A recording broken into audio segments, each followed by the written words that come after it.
추억은 한 장의 사진으로 기록되고 한 장의 사진은 추억을 불러오기도 합니다.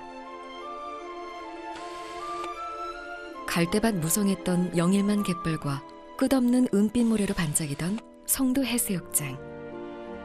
포항은 애초에 강의 도시요 섬의 도시였습니다. 송도에 아름다운 숲이 있고,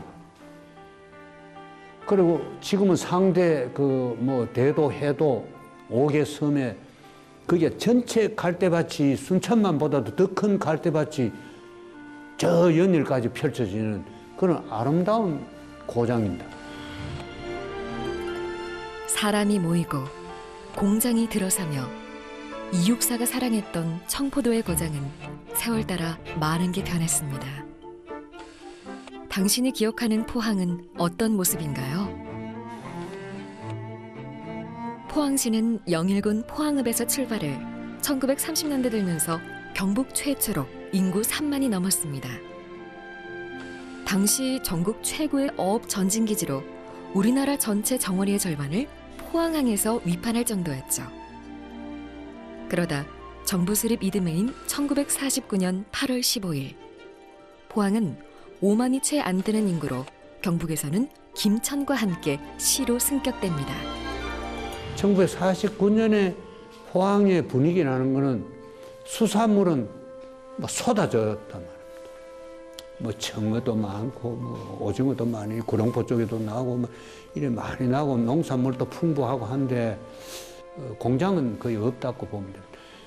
포항 동빈도에 선박을 수리할 수 있고, 선박의 기회를 만드는 철공사만 한 20개가 포항 동빈동 부두에 절비하게 있었죠. 바닷가 작은 마을에서 시승격 후 70년이 지난 지금까지 포항에는 어떤 일들이 있었을까요?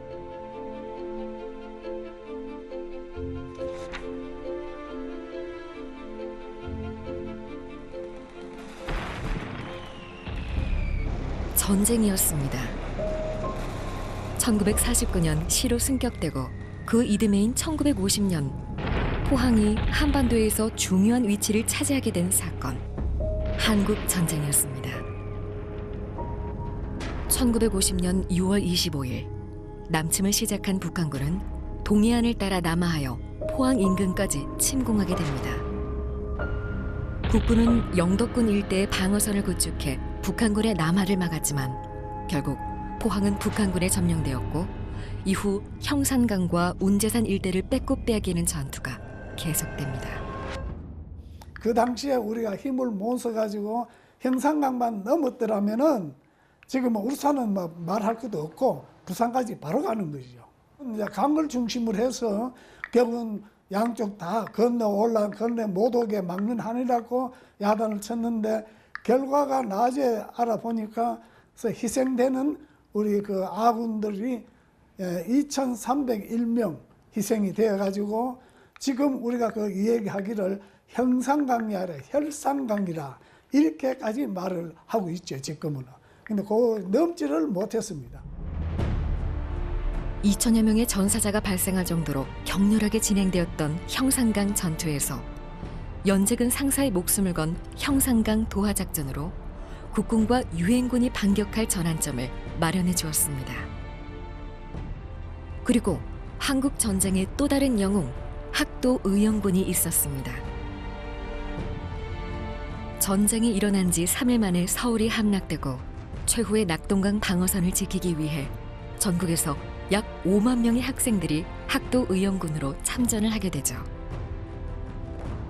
군번도 계급도 없이 교복을 입고 연필 대신 총을 잡고 전쟁터에 나섰던 이들.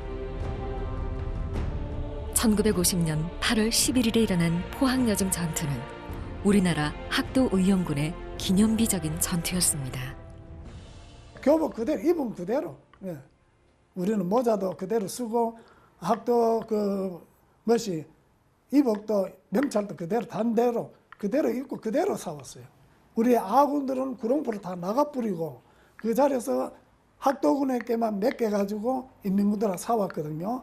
싸웠는데 거기에서 80몇 명인가 다 죽고 뭐 도망가고 그 희생을 다했어요.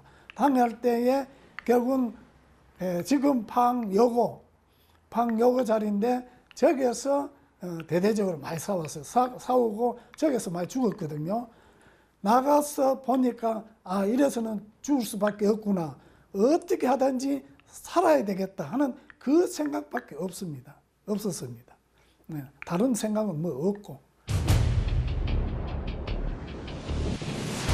인천 상륙작전으로 교두보를 확보한 한국군과 유엔군은 다시 서울을 되찾게 되고 당시 정부 청사였던 중앙청엔 인공기가 내려오고 다시 태극기가 걸렸습니다. 이 감격스러운 순간의 주인공은 놀랍게도 바로 해병대였습니다. 저들은 정말 어디로 가는 줄도 몰랐습니다.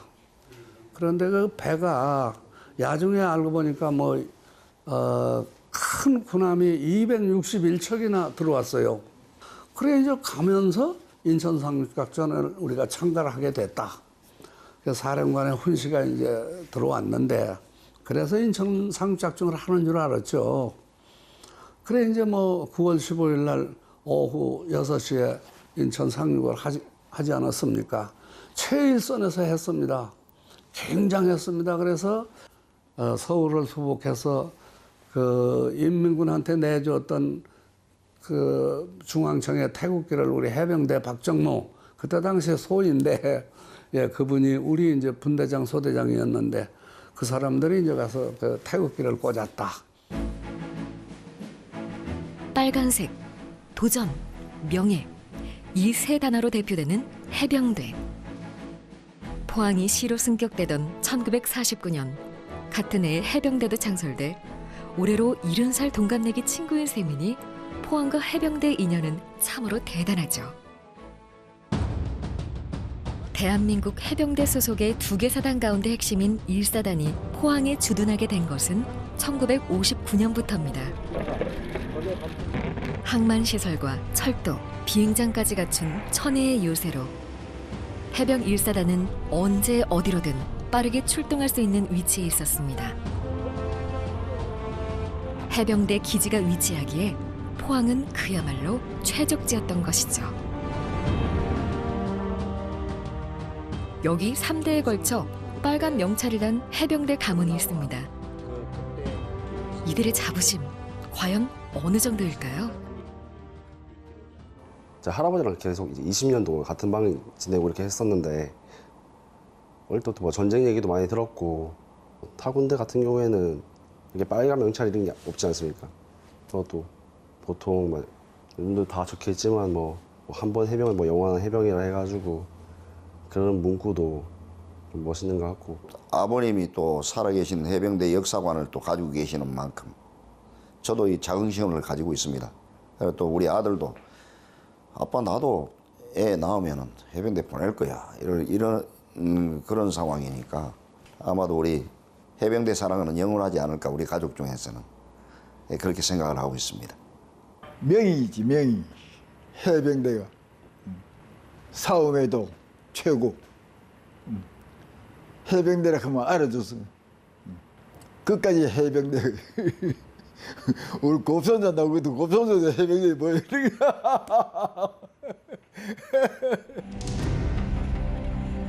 전쟁 중에는 적의 해안 상륙 작전과 육상 전투의 임무를 수행하고 평상시에는 중요 시설 경계와 적의 침투 감시 그리고 국지 도발에 대비를 합니다. 지진이나 태풍으로 피해를 입은 지역을 복구하고 주택 수리와 산불 진화 등 지역민들의 위기의 순간에 해병대는 큰 힘이 돼주기도 하죠. 해병대와 포항은 떼날 뗄 수 없는 그런 관계? 그리고 항상 같이 가고 공생한다는 그런 관계라고 생각을 하고 그리고 우리 해병대 요람이 포항인데 해병대 요람에서 우리 포항 시민들하고 함께 간다는 것 자체만으로도 저희도 행복하다고 생각을 합니다. 위기의 순간마다 용감한 군인들이 나라를 지켜왔고 사진은 그리고 사람은 기억하고 있습니다. 포항은 어느 곳보다 그러한 군인들의 강인한 호국 정신이 깃든 곳이라고 말이죠.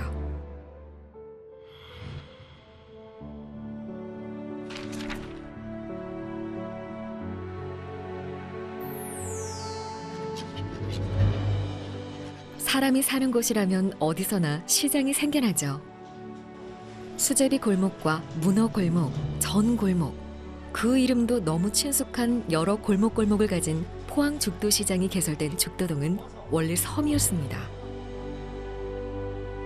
지금의 지도를 보면 대체 어디가 섬이었을까 싶지만 형산강 하구에는 죽도뿐 아니라 대도, 해도, 송도 등의 섬이 있었습니다. 늪지대였던 죽도는 갈대가 우거졌다고 갈대섬이라고 부르다 줄여서 대섬, 죽도라는 이름을 얻게 된 거죠. 그리고 칠성천과 양학천 등 주변의 하천이 복개되면서 육지가 됐습니다. 그리고 거기 칠성천이 한 3년도까지 칠성천이 그 다리가 있다가 지금 있는 주차장 입구 들어오는 그게 칠성천 다리입니다. 그게. 거기서 배가 저 위에 역전 앞에 노을 젓고 배가 그까지 들어갔다가 나오고 했는데 요즘은 진짜 뻘이 워낙 많고 해가지고 이제 복개로 다 해놓은 상태입니다. 이 땅이 이래 높고 옛날에 고무신 이 뒤에 뭐 같은 게 헐 같은 게 북적북적해 허리 요래 이는 셈이 이제 허리 북적북적 신곡되고 올라 하리 점들이 발이 불어가지고 발바닥 씻고 이래 들고 보면 국시상을 안 한 거야. 그랬다. 그러고 그 전에 옛날엔 요래 질마 요래 요런 거 해놓고 양가세는 가리 나가 시장 나면 이래 장사가 벌어가고 살도 사고 보살도 사고 꽁치도 사고 고등어도 사고 그게 그랬지 집이 씩 누워가지고 우리 없는 사람 살게 해가 감사.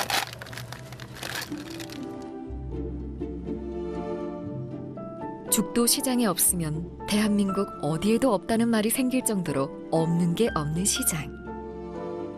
포항제철이 건설되면서 인구가 크게 증가하자 농토는 주택과 상가로 변하게 되고 죽도시장은 수산물과 건어물, 농산물, 식품, 청과, 의류 등 그 규모가 동해안에서 가장 큰 시장이 됐습니다.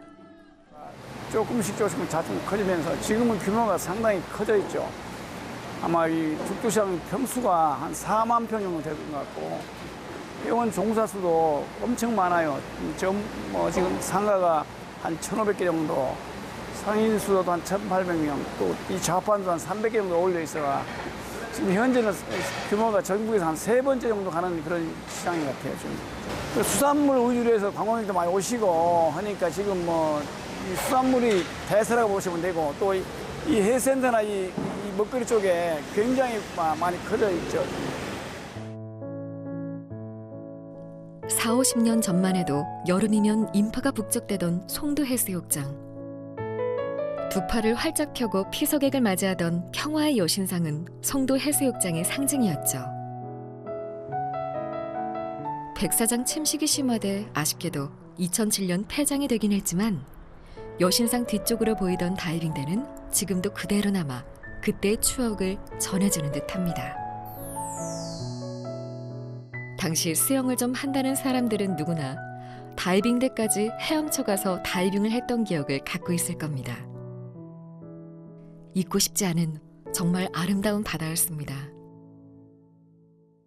우리가 흔히 그런 얘기 하잖아요. 물반 고기반 이런 얘기 하잖아요. 사실 그랬었어요. 가끔씩 우리가 여름 되면 해수욕장 인파 이러면서 해운대 이렇게 비춰주는데 못지않게 포항의 인파가 그렇게 정말 물반 사람 여름 되면은 사람들이 이렇게 이렇게 거의 모래 아래 모래가 이렇게 엉켜 있는 것처럼 엉켜 있다고 보면 맞습니다. 그게 그렇게 많았습니다. 그때 당시에는. 은빛 백사장이 끝없이 펼쳐졌던 송도 해수욕장과 이른 아침 일찌감치 바다로 나간 고깃배들이 하나둘 돌아오는 동빛내항. 그리고 그 동빛내항에서 끌어올린 수산물이 거래되던 죽도시장까지. 포항은 바다의 그 무한한 생명력을 담은 활기찬 한 장의 사진으로 기억되고 있는 것 아닐까요?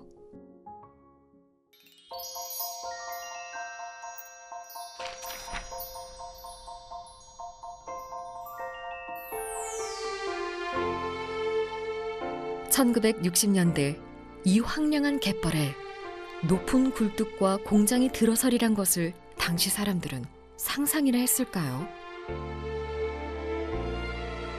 한국전쟁이 끝난 후 1960년대 당시 우리나라 국민소득은 1인당 123불로 필리핀보다 가난했습니다. 조국 근대화를 위해선 철강, 비료, 시멘트 같은 기간 산업이 꼭 필요했죠. 특히 산업의 쌀이라 할 수 있는 철강 생산이 무엇보다 절실했습니다. 정부는 조강 생산 300만 톤 규모의 제철소가 들어설 수 있는 입지로 보성, 월포, 포항, 삼천포, 울산 등 5개 지역을 집중 조사하게 되고 결국 최종적으로 포항을 선정하게 됩니다. 갈대밭을 일구어 포항 제철소를 건설하면서부터 포항은 비약적인 발전과 번영을 누리게 되는데요. 그렇게 중요한 철강 산업이 포항에 들어선 이유가 무엇이었을까요?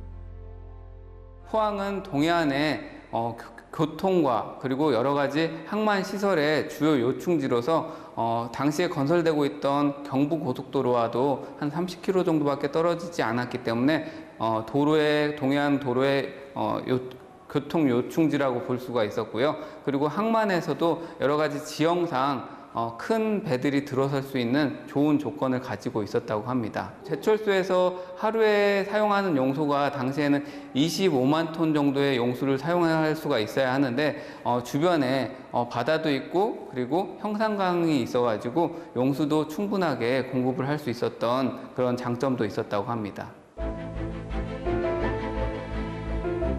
제철소가 건립된 후부턴 제철 보국을 이루기 위한 본격적인 움직임이 시작됐습니다. 1973년 포스코가 첫 쇳물을 생산해 값싸고 품질 좋은 철이 산업 곳곳에 사용되면서 자동차, 조선, 건설 등 관련 산업이 비약적으로 발전할 수 있는 토대를 만들어주게 됩니다. 품질 좋은 철강을 더 싸게 국내에 공급하면서 자동차와 조선은 세계적인 경쟁력을 갖추게 되죠. 공장 부지도 거기서 일하는 근로자들의 수도 어마어마하게 늘어갔습니다. 노란 작업복을 입고 자전거를 달리는 사람들의 행렬은 그야말로 장관이었죠. 이제 저도 출퇴근을 자전거 타고 했습니다. 죽도시장을 통해 가지고 이렇게 쭉 해서 자전거 타고 갔는데 지금 가만히 생각해 보니까 야, 이 노란 복 입고 이렇게 했죠. 그때는 상징이었는데 그 당시만 하더라도 이제 그 하숙하시는 이제 분들의 자제분들은 포스코 이제 총각들한테 시집을 보내는 것이 목표라고 이렇게 들었습니다. 그래서 그때는 사실은 주가가 엄청나게 올라가 있는 그런 상태였죠. 인기가 있었습니다. 한마디로. 포스코가 들어서기 전 포항은 인구 7만의 어업도시, 군사도시의 성격이 강했습니다. 하지만 포스코가 들어오면서부터 경제적으로는 물론 교육, 문화, 스포츠, 전 분야로 시민들의 생활 수준이 많이 향상되었죠. 포항은 포스코와 함께, 포스코는 포항과 함께 성장해 왔습니다. 더불어 살아간다는 것, 그러한 상생의 힘을 보여주는 또 하나. 포항 시민의 구단 스틸러스입니다. 포항 스틸러스의 시작은 1973년 7월 3일 포항제철 준공식 기념일에 맞춰 일본의 신일본제철 축구단과 친선 경기를 하면서부터인데요. 7월 3일 첫 경기. 3만여 명의 포항 시민들이 모였습니다. 포항시 3분의 1의 인구가 이 경기를 보기 위해 모였으니 그 열기가 짐작되고도 남습니다.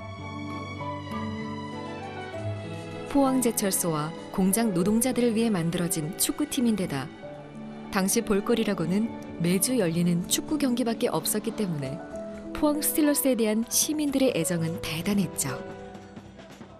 그 당시에는 이제 포스코에 이제 통금 열차가 다녔었는데 지금 구 포항역부터 해갖고 양학역, 그다음에 효자역, 그다음에 제철역으로 와갖고 이제 사람들이 여기까지 스틸리아드까지 걸어왔거든요. 그 축구를 좋아하는 사람들이 다 한 열차를 타니까 축구 외적으로 축구 얘기도 나누면서 이렇게 여기 오고 귀가할 때는 또 축구 뒤풀이를 하면서 뭐 양학역이나 효자역이 내려갔고 뭐 간단히 소주 한잔 하고 이렇게 집에 가는 그런 기억이 있습니다. 제가 2007년도인가 이렇게 했을 때 전경기를 다 보고 다녀갖고 그 감사패 또 한번 받은 적이 있거든요. 그러니까 어찌됐든 포항 경기가 있는 날은 제 일정을 조정해 가면서도 항상 봤었으니까 그게 참 좋았던 것 같아요. 대한민국에서 가장 오래된 프로축구 클럽으로 FA컵 최다 우승팀이며 K리그에서는 1980년대, 90년대, 2000년대와 2010년대 모두 우승을 경험한 프로축구 유일한 팀입니다. 1990년대 국내 최초로 축구 전용구장을 준공했는데요. 이뿐 아니라 최초의 클럽하우스, 최초의 유소년 시스템 도입 등 스틸러스의 역사가 곧 한국 축구의 역사인 셈이죠. 사실 스틸러스가 스타를 많이 배출한 팀이기 때문에 이동국 선수도 있고 그 전에 황선홍, 홍명보, 그 전에 올라 거슬러 가면 이혜태부터 해서 최선호 감독님부터 해서 스타성을 가지고 있는 선수들이 있었기 때문에 전국에서 이제 그런 스타를 좋아했었고 그러다 보니까 전국에서 많이 팬들이 보유를 하고 있었고 제가 고등학교 졸업을 하고 포항에 91년도에 와서 이 팀에서 다른 팀에 어렵게 또 갔다가 다시 성공해서 팀에 와서 모든 역사를 써나갔기 때문에 어떻게 보면 제 자서전 같은 축구 인생 통틀어 인생에서 자서전 같은 그런 의미이지 않나 그렇게 생각을 하고 있습니다. 철이 주는 강인한 이미지처럼 호쾌한 공격 축구를 하는 스틸러스는 포항인을 그러한 모습으로 기억하게 합니다.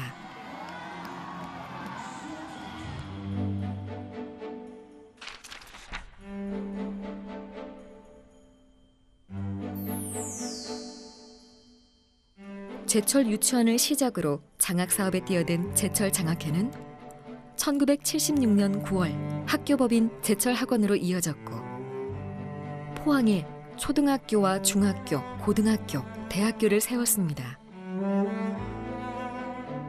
사람이 먼저라고 외치며 포스코를 이끌어왔던 고 박태준 명예회장의 신념이 낳은 결과물이었죠. 그때 제철연수원 원장 할 때 거의 뭐 일주일에 몇 번씩 와가지고 내 자리에 앉으셔가지고 이 교육의 필요성, 포항공대 면들어야 될 필요성 이거를 얘기하셨죠. 제철업은 미국도 사용화돼 가가지고 많이 약해졌지 않습니까? 우리도 그런 날이 온다고 내다보고 그 모든 길은 교육에 있다, 연구에 있다, 우수한 인재 확보에 있다. 기업이 돈 벌어가지고 사회 환원할 수 있는 가장 좋은 방법이 교육이다. 교육에 대한 투자다. 교육열이 굉장히 높으신 분이에요.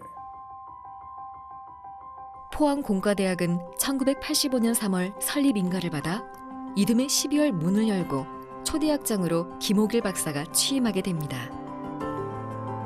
소수의 영재를 모아 질 높은 교육을 실시해 지성을 겸비한 국제적 수준의 고급 인재를 길러 국가와 인류 사회의 발전에 공헌한다는 게 건학 이념입니다. 등록금의 절반을 장학금으로 환원하여 재학생 전원에게 장학금을 지급한다는 것과 학생 전원이 기숙사 생활이 가능한 것은 우수한 인재를 모으는 큰 장점이었죠.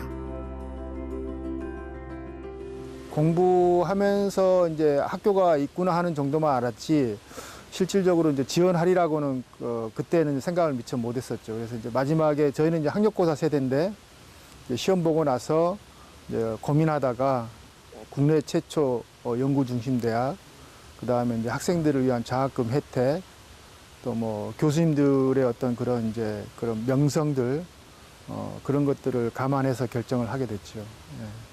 저희 여기 지원할 때 학교에서 원서를 안 써줬어요. 일주일 동안 저한테 원서를 안 써줘가지고 당연히 이제 공부를 어느 정도 했으니까 이제 서울대를 가야 되는 거 아니냐. 근데 하여튼 그런 것 때문에 사실 저는 거의 운명 같다라는 생각을 하는 게 포스코가 만들어진 게 68년이잖아요. 68년에 만들어졌는데 포항공대 1기생들이 거의 68년생입니다.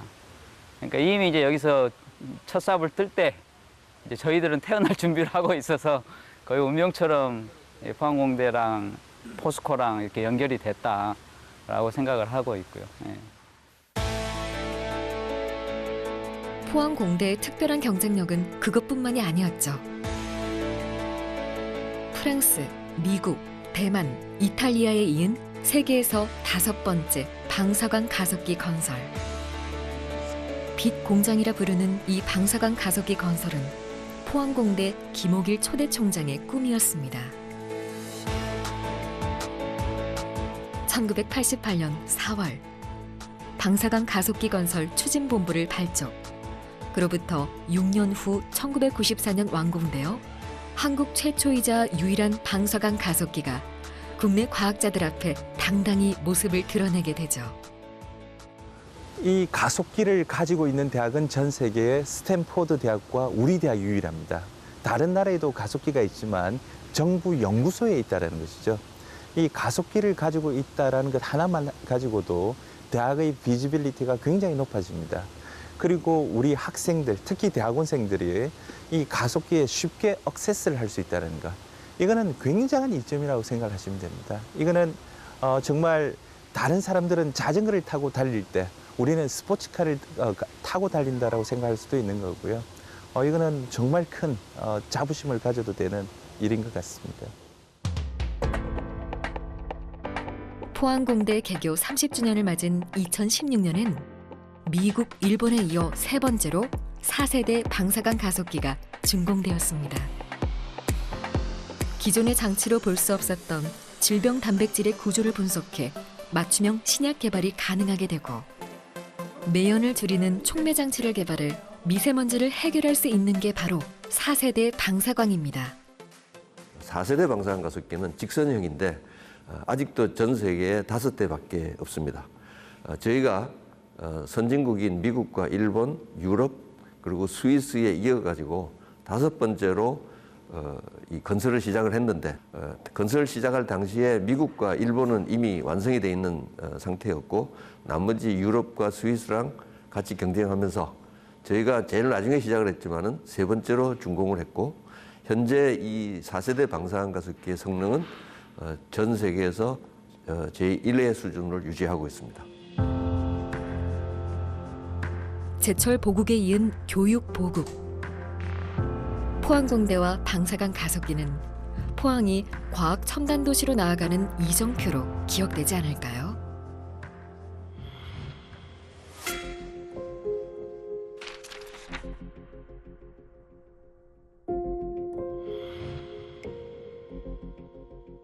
지금은 어딜 가도 울창한 숲을 자랑하지만 일제강점기와 한국전쟁을 겪은 국토의 황폐화는 말이 아니었습니다.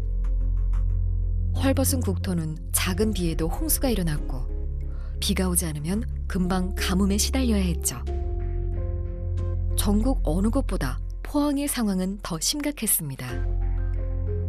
산림 조성의 필요성이 어느 곳보다 절실했지만 1970년대 이전에 실시된 50여 차례의 사방 공사는 모두 실패로 돌아갑니다. 영일 지구가 왜냐하면 이게 황폐지 면적이 전국에서 최고 많습니다. 왜냐하면 이 해양성 이 기후에 따라서 식생이 잘 안 되고 또 거기다가 한번 그 황폐화되기 시작하면 점점 더 막 그 골이 파지고 인위적인 손길이 안 가면 절대 복구가 될 수 없는 이런 토질 특성상 그런 토질입니다. 이암 토질이라고 그 전문 용어입니다만은 그 이암 토질에 식생이 잘 안 되기 때문에 객토를 저 논바닥에 있는 객토를 옮겨서 그래 하다가 보니까 그 특수공법으로 한 겁니다. 1973년부터 1977년까지 5년간에 걸쳐 이뤄진 영일지구 사방 사업은 2,080만 매의 떼짱과 55만 개의 돌, 313만 톤의 객토, 2,400만 본의 묘목식재와 연인원 33만 명이 참여한 엄청난 작업이었습니다. 위험을 무릅쓰고 깎아지를 뜻한 경사면에 층을 만들었으며 척박한 땅에 나무를 심기 위해 맨몸으로 흙을 지고 날랐죠. 행여나 심은 나무가 마를까 정상까지 물을 길어 나르는 힘든 노동이 매일 이어졌습니다. 그냥 안심하자니다. 막 계단을 쳐가지고 잔디를 또 딴 데 어디 가가지고 잔디를 해가지고 포타 차로 한 차씩 태산같이 싣고 와가지고 일하는 사람들과 또 지게 지고 또 지고 와가지고 여자들은 방티 가지고 이고 또 남자들이는 이제 지게를 지고 그래 가지고 와가 계단을 쳐가지고 거기다 막 세면 재 붙듯이 놓는 게라 애을가지도록 사람이 삐대도 아을가지도록 막 이래 나가지고 또 이제 소나무로 심고 딴 나무로 심고 많이 했니다. 많이 일 참 많이 했어. 주먹구구식으로 나무를 심던 과거 방식에서 벗어나 과학적인 토양 조사와 현지 실정에 맞는 사방 사업을 진행한 결과 나무의 활착률과 성장 속도가 눈에 띄게 증가했죠. 지면이 단단해 나무가 뿌리를 내리기 힘든 영일지구의 특성을 감안해 수평으로 깊고 넓은 골을 파고 다시 흙과 퇴비를 넣어 나무가 자랄 수 있는 환경으로 바꾸는 작업이 이어졌습니다. 민둥산은 그냥 조림만 하면 되지만은 나무만 심으면 됩니다. 그러나 이 황폐지는 각 공종을 투입을 해서 그 산을 형태를 갖추고 거기에다가 객초를 넣고 이래 가지고 이 말하자면 씨앗을 뿌리고 나무를 심고 해서 오늘날 이런 푸른 산이 된 겁니다. 세계적으로도 이런 사례가 없고 지금 세계 다른 각국에서 지금 황폐한 중국이라든지 여러 나라에서 지금 우리 사방 기술을 배우러 옵니다. 전 세계를 통틀어 국토 전체가 헐벗었다가 성공적으로 복원된 거의 유일한 사례죠.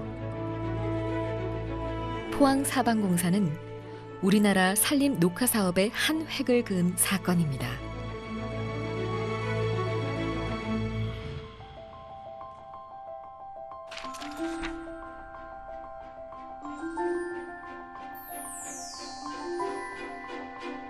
(1940년대) 그 시절 사람과 짐을 실어 날랐던 가장 빠른 길은 바로 뱃길이었습니다. 세월은 흘러 포항은 대한민국 최고의 산업도시가 됐죠. 오가는 물동량은 늘어나고 대구 경북 지역의 수출을 활성화하기 위해 당연히 더 큰 항구가 필요하게 됩니다. 2009년 드디어 포항 영일 신항만이 건설됩니다. 천혜의 자연 환경을 가진 포항 영일만항은 조수간만의 차가 거의 없는 저온 수역으로 24시간 언제든지 입출항이 가능합니다.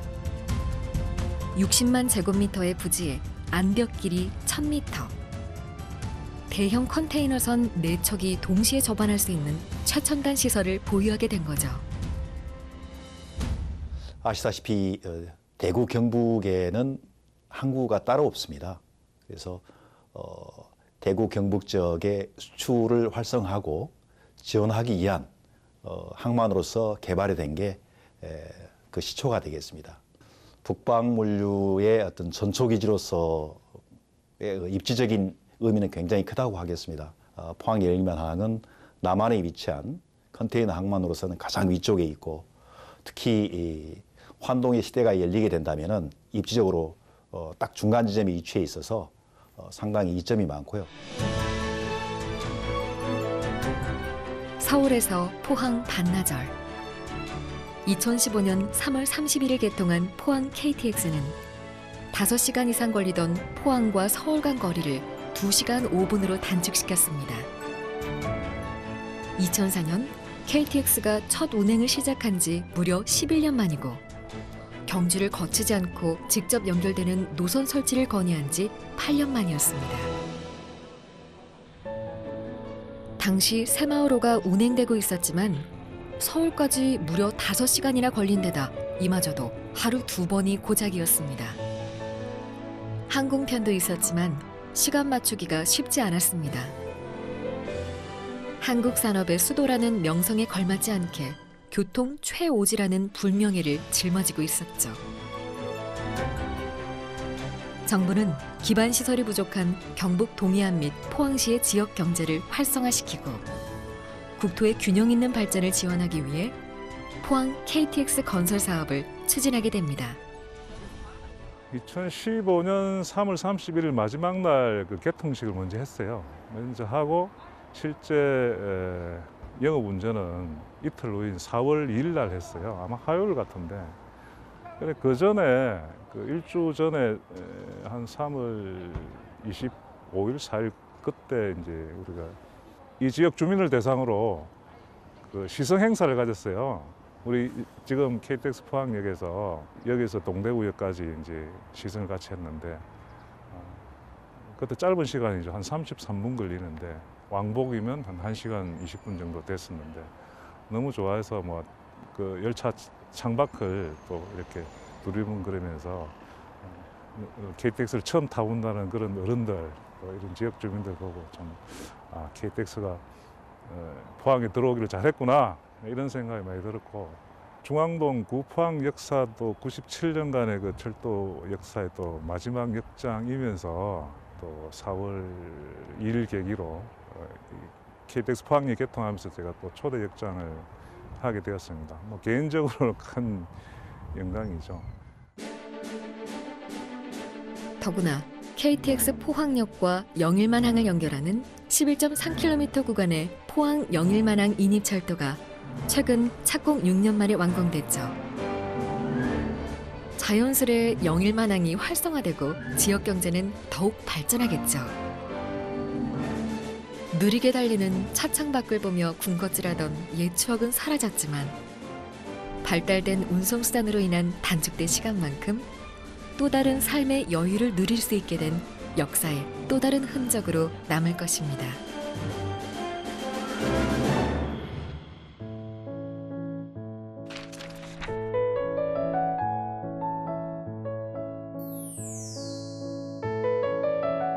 밖에서 보면 차가운 철의 이미지로만 생각할지 모르겠지만 포항은 시인 이육사로부터 많은 작가들이 그 아름다움을 노래한 문화예술의 고장이었습니다. 전쟁이 끝난 후 폐허로 변한 포항. 사람들은 하나둘씩 다방으로 모여들었습니다. 그곳에선 전쟁 후의 재건 소식을 포함한 세상 돌아가는 이야기를 들을 수 있었던 거죠. 지역에서 활동하던 예술가들도 다방으로 모였죠. 그중 가장 유명한 곳이 청포도 다방이었습니다. 청포도 다방은 기자들 이제 주로 문학, 예술, 미술, 사진 이런 팀들이 모이니까 개인적 이야기가 조금은 남다르지요. 거기에 또 그때 리더해 주던 분, 미국을 유학한 한옥구 선생님, 일본 유학하신 이명석 선생님, 또 사진 예술을 하는 박영달 선생님, 이 세 분이 터줏대감이 모든 문학하는 사람들, 예술하는 사람들, 그리는 사람들 모두가 일차적으로 모이는 장소가 다방입니다. 다방에 와야만 소식을 들을 수 있는 거예요. 1960년대 지역의 예술인들이 모여 근대 문화예술의 태동을 이끌었던 청포도 다방. 지금은 꿈틀로로 위치를 옮겨 지역문화예술인과 시민들의 일상적인 문화공간으로 새롭게 태어났습니다. 한때 아카데미 극장을 중심으로 번성기를 누렸던 중앙동 일대의 원도심을 되살리기 위한 포항문화재단의 2018년 문화도시 사업 중 하나였죠. 2017년 1월 포항문화재단의 설립은 그간 산업도시에서 문화도시로 전환을 꾀하는 포항에게 꼭 필요한 사업이었고 또한 국제불빛축제와 스틸아트 페스티벌, 호미곶 한민족 해맞이 축전 등 그동안 포항시와 축제위원회로 분산돼 있던 각종 축제기획 등 문화행정 기능을 하나로 관리하기 위해서 아주 중요한 일이었습니다. 문화재단의 설립과 함께 전문성이 강조되는 문화예술 사업이 지금까지의 관료 행정체제에서 벗어나기 시작합니다. 시민 스스로가 축제를 기획하고 직접 참여하기도 합니다. 바라보는 문화가 아니라 직접 느끼고 만들어갑니다. 문화재단은 전문성이 전제가 돼야 합니다. 전문성이 서지 않으면 결코 독립성도 확보할 수 없습니다. 그렇다면 전문성을 갖춘다는 것은 지금까지 관료 행정 체계에서 가지지 못했던 문화 정책의 전문성을 전제로 하기 때문에 그런 면에서는 재단이 있는 도시와 재단이 없는 도시는 근본적으로 좀 다르지 않느냐. 그래서 우리가 먹고 사는 문제, 자식 기르는 문제, 집을 사는 문제, 이런 주거의 문제부터 시작이 됐지만 사실은 이제는 그 근대적 삶을 좀 탈피해서 삶의 전환을 통해서 자신의 그 내면이라든가 이런 보이지 않는 가치를 발견해 나가는 것이 문화도시이기 때문에 이 시점에서 시민 중심의 문화도시를 표방한 우리 시정의 방향성은 매우 적절하다고 생각을 합니다. 많은 지방 도시들이 고령화 사회로 접어들었고 포항 역시 주력 산업의 정체와 인구 감소라는 문제를 안고 있죠. 그 와중에 포항시는 올해에만 영일만 관광특구와 강소 연구개발특구 그리고 차세대 배터리 규제 자유특구라는 3개의 국가 전략 사업을 지정받았습니다. 이로 인해 신산업 육성의 기반을 마련하게 되고 일자리 창출과 지역 경제 활성화에 큰 도움이 될 텐데요. 불황을 타개하고 지방 도시의 한계를 극복할 아주 멋진 기회가 마련된 셈입니다. 미래 산업을 선도할 포항의 심찬 도약. 그 여정이 엄청 기대되지 않나요? 포항시 70년의 여정은 도전과 극복, 창의로 빚어낸 기적의 드라마입니다. 호국 정신으로 6.25 전쟁에서 우리의 대한민국을 지켜냈습니다. 또한 제철 산업을 통해서 우리나라를 세계 8위의 경제대국으로 일구어냈습니다. 이 모든 것의 중심에 자랑스러운 우리 포항 시민이 있었습니다. 위대한 포항 시민이 곧 우리 포항의 역사인 것입니다. 이제 철강 산업을 넘어서 또 하나의 기적의 드라마를 만들어가고 있습니다. 특구로 지정된 배터리 산업과 바이오, 로봇과 ICT 융복합 산업은 포항의 차세대 성장 엔진으로 자리 잡아가고 있습니다. 아름다운 영일만을 배경으로 한 관광특구도 마찬가지입니다. 다시 한번 우리 포항이 역사 속에 우뚝 서게 될 날이 다가오고 있습니다. 이제 시작입니다만은 앞으로 차차 시간이 지나면서 좋은 결과들이 나오게 된다면은 포항의 산업 구조가 철강 기반에서 신약 기반이라든지 제약 산업 기반으로 바뀔 수 있는 그런 중요한 기회가 지금 저희들 앞에 펼쳐져 있습니다. 지금까지는 막 그냥 열심히 일하고 이래 했는데 명장이 되고 나서부터는 내가 뭔가 사명감을 좀 받은 것 같고 그리고 이 받은 사명감을 내가 누군가를 위해서인지 좀 봉사를 해야 되겠다는 그런 마음가짐이 좀 생기는 것 같아요. 우리 대학이 설립될 때 그 이념에 따라서 우수한 인재를 키워내고 그리고 우리나라의 과학기술을 한 단계 더 업그레이드를 시키는데 미력한 힘이 남아 최선을 다해야 되겠다는 생각이 듭니다. 힘들 때 항상 힘을 내시고 그러면은 나중에는 좀 더 밝은 웃는 일이 많지 않을까 그렇게 생각을 합니다. 힘을 내시고 저희 또한 그렇게 기쁨을 드리고자 경기장에서 승리할 수 있도록 열심히 한번 해보겠습니다. 시승격 70년의 역사 속엔 위기의 순간과 환희의 순간이 있습니다. 나라를 사랑하고 이웃을 사랑한 마음도 있죠.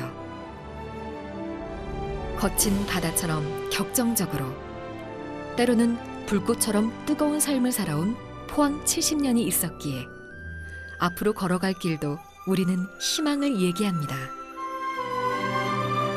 포항의 과거를 기억하고 포항의 미래를 내다봅니다.